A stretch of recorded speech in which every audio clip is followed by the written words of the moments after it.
Walsh! Buddy, good to see you, Jericho Jameson says as I saunter into the social room of the Wicked Horse. We shake hands with a strong familiarity born from sharing a woman in bed or a good scotch at the end of an evening. Of course, that was all PT, or pre-Trista. Since then, his cock only fucks his woman. But he's comfortable enough in his relationship that he'll fuck Trista at the Wicked Horse sometimes. Not going to lie, I enjoy watching. Anything special going on tonight? I ask as I survey the crowd. I always come in late, usually no earlier than 11. If I wait any longer than that, though, everyone's pretty much worn themselves out for the type of fucking I like. The deviant, dirty, and often hard kind. Same old. Jericho grins as he rattles the ice cubes in his glass as he casually leans against the bar. Unless Trista's here with him, he usually doesn't venture from either the social room or his office. I'll make something good then. With a laugh, I lift my chin to the bartender hovering by. He nods and turns to get me a bottled water. I don't drink alcohol in here.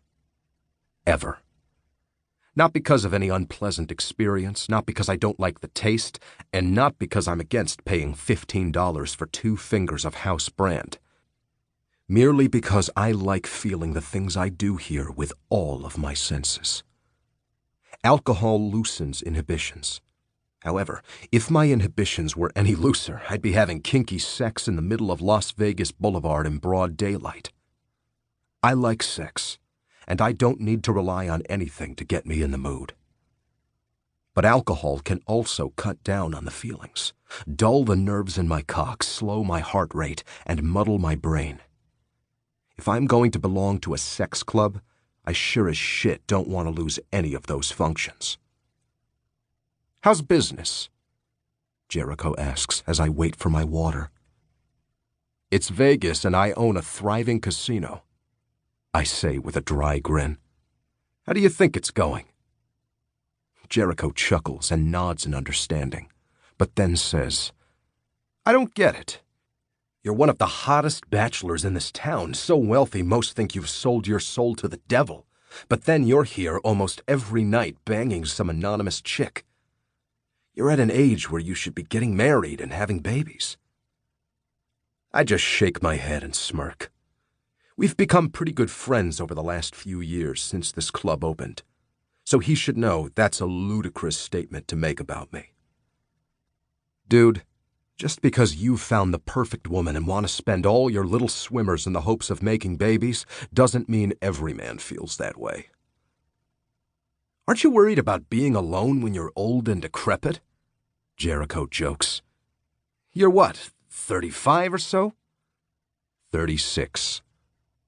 I take the bottled water from the bartender and push a 20 his way, telling him, keep the change. Thanks, Walsh, the bartender says. No clue what his name is, but everyone knows my name here. Not only do I put on a good show for the other patrons to enjoy, but I also tip insanely well. Turning back to Jericho, I feel the need to defend my age and single status. Besides, did the marriage routine once. Wasn't all that great. And 36 is far from being on the verge of going into a nursing home. I hear you, man, Jericho says, and then looks at his watch. I have to get going. I happen to have a hot-as-hell woman at home waiting for me.